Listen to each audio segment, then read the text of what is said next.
Does this ever happen to you where you're playing spin the bottle with the pretty girl you want to kiss, but instead you get...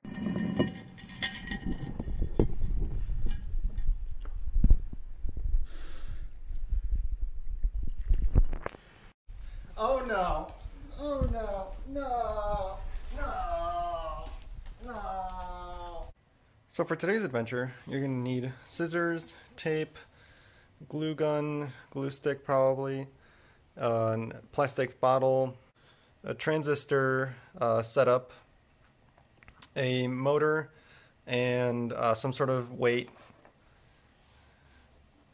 some batteries or power supply for, a small one, a IMU. I'm using the BNO 055 gyroscope. A microcontroller, I'm using the Arduino, an opto isolator, and some cables. So my power supply has two cables coming out of it, but I need to split each one of them into two. That way the Arduino and the transistor can get power. And so I've got soldering iron, some solder, and my safety goggles. I ended up adding a second battery because the first one was eating up all the current. So on the output side of the transistor, I have, as you'd expect, these black and white cables, which go to the motor. You can tell which one's the output side because it's not, connected by ground to the rest of your system. And then the other thing I have is this orange cable, which goes over here to the red cable to the optocoupler. That way, when the optocoupler sees a signal, it can transfer that positive over and you can leverage it to activate your transistor. This might be difficult to see, but there should be a dot on your optocoupler, and make sure that the dot is pointing towards the cables that go towards your Arduino. The input side of the transistor is just the battery. Every time it turns into a big cable mess. Either way, I decided to plug in the BNO before I do all the other stuff. So I've got power and ground. Power goes to the 5 volts, and then ground goes to ground. And then for communication, I have SDA, SCL, which are these gray and purple cables. And then on the side of the Arduino, it kind of tells you which one's which. And if not, you can always pull up a pin out. So this code is pretty straightforward. It's just kind of a combination of the BNO, read data, and the analog output. So yeah, you start up the BNO communications, you initialize the wheel controlling pin, tell it you're going to be using a digital, it's going to be out, some debug stuff, start up the BNO, wait a second for everything to get going, more BNO stuff. Then, you tell the BNO, hey, I need some information. It gives you the X, and then I print it out over for debugging. And then I just kind of transfer it over because it's easier to use. Here's a constant just for acceleration. And so basically what I do is if the orientation is 180 degrees, if it's more than 190, out of 360, then we need to turn one direction back to the 180s.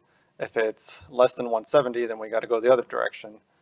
And so what it does is it kind of slowly ramps up. Like it says, okay, give me 0, and then multiply that times the 20, and then wait a fifth of a second, and then give me 20. And this is out of 250, but 255 is the maximum for an analog, but I'm just going up to, I guess, 240.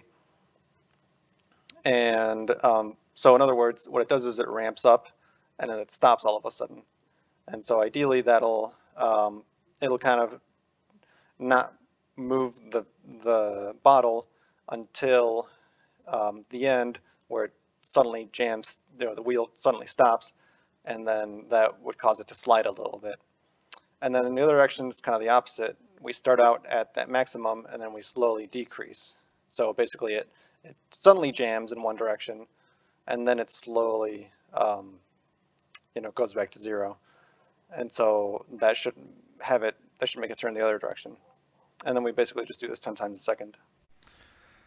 I was originally just going to glue some weights onto the wheel, but I found some lead solder I wasn't using, and that seems to be more of a better mass to help with getting the rotational inertia to change. I put some electrical tape on some of those parts because everything's going to be crammed in there pretty tight, and so in order to stop things from shorting. And then also I put some electrical tape on the pins so they don't fall out. I cut out a piece of DVD to act as a stand so I can glue this in there, because I guess the other option is I could have removed this nub down here, but this also works. Alright, it's pretty assembled. I put some tape on the reaction wheel just to make sure it doesn't try to unwind itself. I glued and taped the IMU to the top, and as you can see, I'm leaving one battery out just so I can make sure that it's not plugged in and nothing weird happens when I'm not ready for it. And so yeah, let's write some code. A couple of quick changes. One, I forgot that the analog pins are just for reading analog, not for writing analog. For writing analog, you just got to go do digital and then you PWM. So in other words, I moved the guy that was controlling the pin that was controlling, I guess, the optocoupler. I moved it to this side. And then the other thing is it was making mostly buzzing noises, probably because the signal is very noisy. So I added a capacitor. This one's probably a bit too high, but it worked, so I'm going to leave it. Let's try it out. I'm sure she won't suspect anything.